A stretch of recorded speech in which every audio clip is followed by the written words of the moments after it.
اعوذ باللہ من الشیطان الرجیم بسم اللہ الرحمن الرحیم۔ بہت پیارے مسلمان بھائیوں اور بہنوں، السلام علیکم ورحمۃ اللہ وبرکاتہ۔ میں غلام مصطفیٰ اپنے فیس بک یوٹیوب چینل پیام اسلام سے آپ سے مخاطب ہوں۔ آج کے اس ویڈیو میں آپ کے لیے میرا ایک خصوصی پیغام، مگر پیغام سے پہلے میری آپ سے گزارش ہے کہ اگر ابھی تک آپ میرے فیس بک پیج پیام اسلام کو فالو نہیں کر رہے تو پلیز اس کو فالو کیجئے۔ میری آنے والی تمام ویڈیو آپ کو ملتی رہیں گی اور مجھے امید ہے کچھ نہ کچھ آپ کو ضرور اس سے فائدہ پہنچے گا۔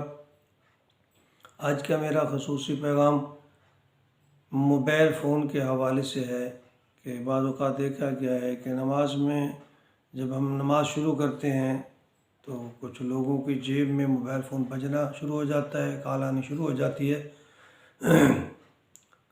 بہت سارے لوگ تو اس بات کو سمجھتے ہیں اور وہ اپنا موبائل فون بند کر لیتے ہیں، لیکن بعض مسلمان بھائی اس سے ناواقف ہیں۔ ان کے لیے میری خصوصی یہ گزارش ہے کہ علماء کرام نے متفقہ طور پر فتویٰ دیا ہے کہ اگر اس طرح نماز میں آپ کا موبائل فون بجنا شروع ہو جائے تو آپ جیب کے اوپر سے یا جیب میں ہاتھ ڈال کے یا پھر اس موبائل فون کو نکال کے آپ اس کی ٹیون کو ریجیکٹ کر سکتے ہیں، اس کو بند کر سکتے ہیں۔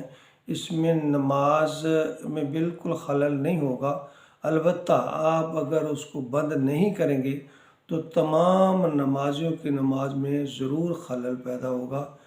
تو اس کے لیے سب سے بہتر بات یہ ہے کہ جب آپ نماز میں کے لیے مسجد میں داخل ہوں تو اپنے موبائل فون کو پہلے ہی بند کر لیجئے یا اس کو سائلنٹ پہ لگا لیجئے۔